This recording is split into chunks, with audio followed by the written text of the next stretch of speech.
salamullah ala taha rasulillah. Bolehkah mengqadha yang sudah bertahun-tahun tinggal? Pertanyaannya, bolehkah mengqadha yang sudah bertahun-tahun tinggal? Bukan bolehkah, wajibkah? Kalau boleh, boleh, tak boleh. Ini bukan boleh, wajib mengqadha yang masa muda dulu tinggal. Kapan akil balik? Umur 10. Kapan mulai salat? Umur 20. Berapa tahun tak salat? 10. Qadha, ganti. Bagaimana caranya? Habis zuhur nanti qadha. Usolli fardhu zuhri 4 raka'atin qadha'an. Habis asar usolli fardhu asri 4 raka'atin qadha'an. Habis maghrib usolli fardhu maghribi 3 raka'atin qadha'an. Berapa lama? Selama salat itu tinggal 10 tahun. Ganti 2016, lunas 2026. Begitu dalam kitab Al-Fiqhul Islami wa Adillatuh. Saya tak percaya Ustaz Somad. Carikan Ustaz lain. Ketik di Google Sarwat Qadha. Sarwat Qadha.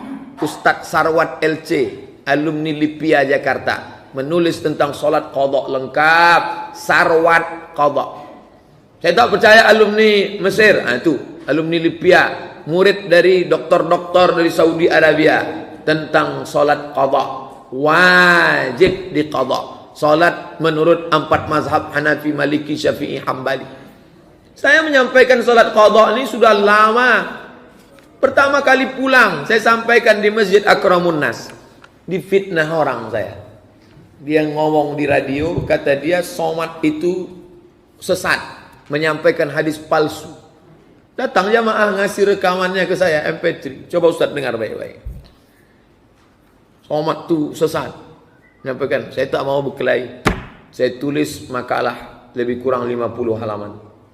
Saya beri ke Dr. Saidul Amin, pimpinan Muhammadiyah. Ustaz, nih kasih ke orang, namanya tak boleh sebut, menjaga kode etik jurnalistik.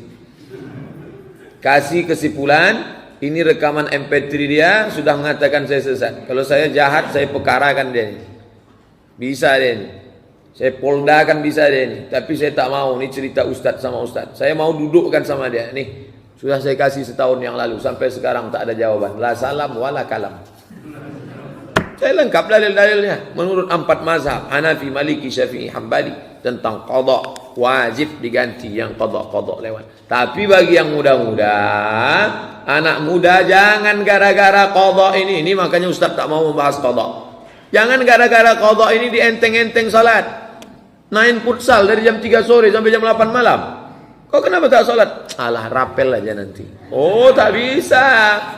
Man taraka sholata muta'ammidan, siapa yang meninggalkan salat secara sengaja, faqad kafara jihara, kafirlah dia secara nyata. Tapi yang sudah lewat tinggal lama-lama itu wajib diqadha. La kafarata laha illa dzalik. Tidak ada yang bisa menebusnya kecuali salat itu sendiri. Berwuduk dalam keadaan berhadas besar, apakah sah wuduknya? Maaf cakap. Segan saya menyampaikan ini kepada makcik, pakcik, orang tua. Tapi karena masalah ini masalah fikih, masalah hukum, saya sampaikan.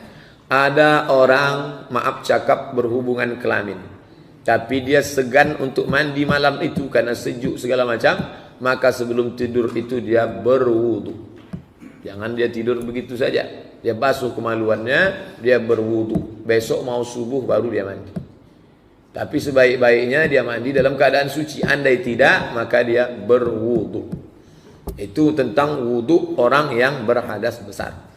Kalau saudara kita berhadas besar di ruang ICU karena banyaknya obat yang dia makan, maaf cakap, mimpi dia malam tadi, lalu berhadas besar, mau cerita malu dia, datang ke kawan, ke anak malu, ke kawan dia ceritakan, aku tadi malam berhadas besar, cumanalah aku ni mau sholat. Maka ajarkan tayammum. Sahabat Nabi pergi musafir, malam itu dia mimpi, maka dia berhadas besar. Air tak ada, berguling-guling dia di pasir. Guling-guling pasir macam ayam. Besok balik jumpa ke Madinah, jumpa Nabi. Ya Rasulullah, ya, malam tadi kami musafir mimpi. Pagi itu mau sholat tak ada air, berguling di pasir. Kata Nabi, tak ada, bukan berguling pasir. Cukup tayamum saja. Saudara kita, air sekarang banyak di Pekanbaru. Tapi banyak orang tak bisa pakai air. Dokter sudah memvonis, jangan pakai air. Kalau pakai air, mati. Maka ambil tepuk pasir, bawakan dia tanah, letakkan di atas koran, suci, tak ada bau najis, bau kencing kucing, tai kucing tak ada, tepuk, pukul ke wajah sekali, tepuk lagi, tiup, tepuk, tangan sekali, muka sekali, tangan sekali, tidak pakai kumur-kumur.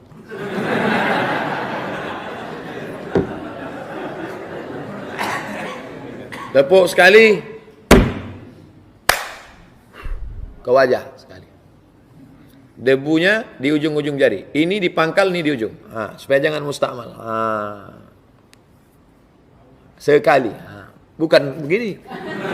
Habislah mato. Dah.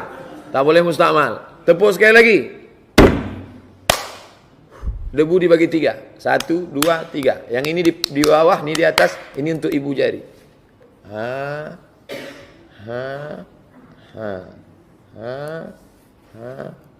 Mazhab Syafi'i. Tapi kalau di tangan tu banyak kabel. Tak bisa, pakai pergelangan saja. Mazhab Maliki. Cukup. Jangan sampai tak solat dia. Arahkan ke arah kiblat. Jiwanya gonjang-ganjing, setan datang mengintai saudara kita, makcik kita, bahkan mungkin diri kita. Suami, anak, istri. Ingat, perhatikan ibadah. Jangan sampai dia rusak di akhir umur, tak dapat husnul khatimah. 1 tayamum, 1 solat. 1 tayamum, 1 solat. Beda dengan wudhu. 1 wudhu bisa 10 solat. Asal jangan terkentut saja. Apa hukum pakai behel kalau memang gigi itu tak layak? Tak layak. Senyum dia, pingsan kita menengok. Gitu.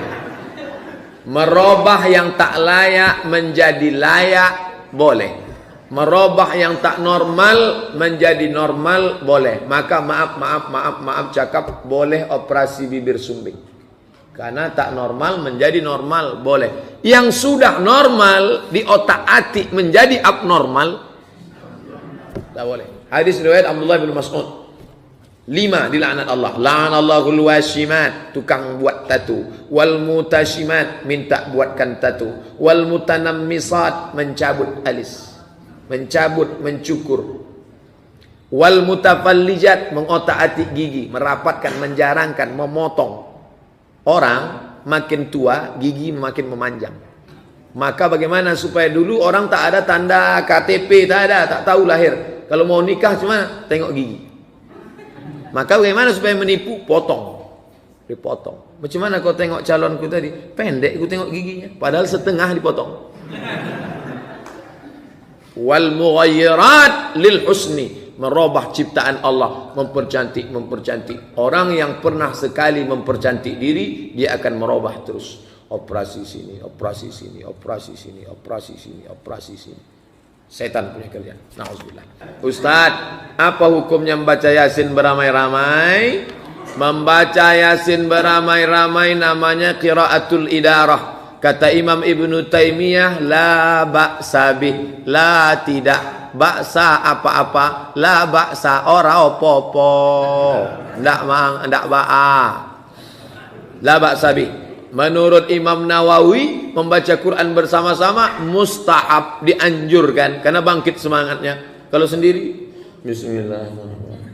Bismillahirrahmanirrahim.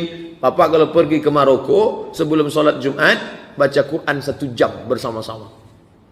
Semua masjid Maroko. Nanti kalau pergi ke Maroko, tengok baca Quran. Itu bukan lebay kampung kita yang membuat.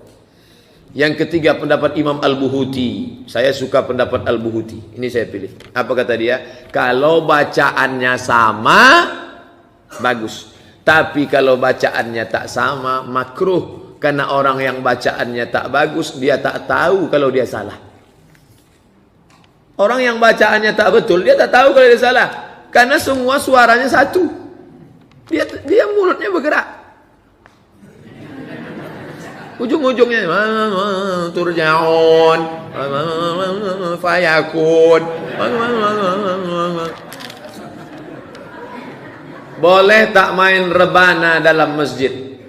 Ibu-ibu rebana, kelempang. Selamat datang wahai Pak Wali, la la la la la la la. Itu lagu tak cocok. Selamat datang wahai Pak Wali, kata dia. Kata backing vokal la la la la la la la. La itu kan jangan. Nah, tentang masalah ini dua pendapat. Tadi janji Ustadz kalau ada dua sebut dua, tak boleh dua sebut satu, tak amanah. Itu pengkhianat ilmiah namanya. Pendapat yang pertama mengatakan tak boleh ada rebana dalam masjid. Dalilnya apa? Karena Nabi pernah mengatakan inna li hadzal masjid, sesungguhnya masjid ini la yasluh, tak boleh illa kecuali tiga. Zikrillah wa qiraatil Quran was salah. Hanya boleh tiga, zikir, baca Quran dan salat. Kalau gitu tak boleh ceramah. Ceramah ini masuk majelis zikir. Zikir, baca Quran, salat. Yang lain tak boleh. Ini dalil orang yang mengatakan tak boleh. Tak boleh berbana sama sekali. Sedangkan yang mengatakan boleh, dua hadis dia. Yang pertama, a'linu hazan nikah. Umumkanlah nikah, jangan diam-diam. Waj'aluhu fil masajid. Buatlah akadnya di masjid. Wadribu alaihi biddufuf. Pukulkan gondang. Tengok, tiga sepaket. A'linu hadzan nikah, umumkan nikah depan orang banyak. Waj'aluhu fil masajid, buat di masjid. Wadribu alaihi biddufuf, pukulkan gendang. Nabi di situ tak ada memotong. Andai dipotong pasti kata Nabi, umumkan nikah, buat di masjid, setelah kalian balik ke rumah baru pukul gendang. Tapi bunyi hadisnya kan tidak. Artinya di situ musahabah, langsung di mana akad itu di situ pukulkan gendang, pukul. Dalil kedua, Nabi duduk di depan rumahnya. Mohon maaf, ini rumah Nabi. Nabi duduk. Ada orang Habasyah menarikan tongkat pendek tarian perang di dalam Masjid Nabawi. Menari pakai tongkat pendek dalam Masjid Nabawi. Itu dalil mereka yang membolehkan. Apa kata mereka? Kias. Kalau menari pakai tongkat pendek saja boleh, apalagi memukul gendang. Jadi kalau gitu mukul rebana tak masalah. Bukan masalah mukul rebananya. Yang jadi masalah, bini orang ditonton laki orang. Bini orang. Yang menonton laki orang. Memandang-mandang dalam masjid. Lagunya biasa, lipstiknya 2 inci. Tapi melarang secara total tak baik juga. Ibu-ibu nih kalau dia rebana, jadi saya win-win solution jalan tengah. Ibu-ibu yang punya grup rebana, nanti acara malam maulid Isra Mi'raj Nuzul Quran mau ditampilkan, silakan, tapi di emperan masjid. Suaranya supaya apa? Siar supaya orang tahu. Kelempang. Apa itu? Ada acara di masjid. Buat emperan. Ibu berapa grup? Grup itu untuk apa? Nanti ada mengayun anak. Sallallahu ala Muhammad sallallahu alaihi wasallam. Grup marhaban, grup barzanji, grup nasyid, bagus. Anak-anak kita dididik untuk apa? Menandingi keong racun kucing garam. Jangan lupa subscribe, like, and share.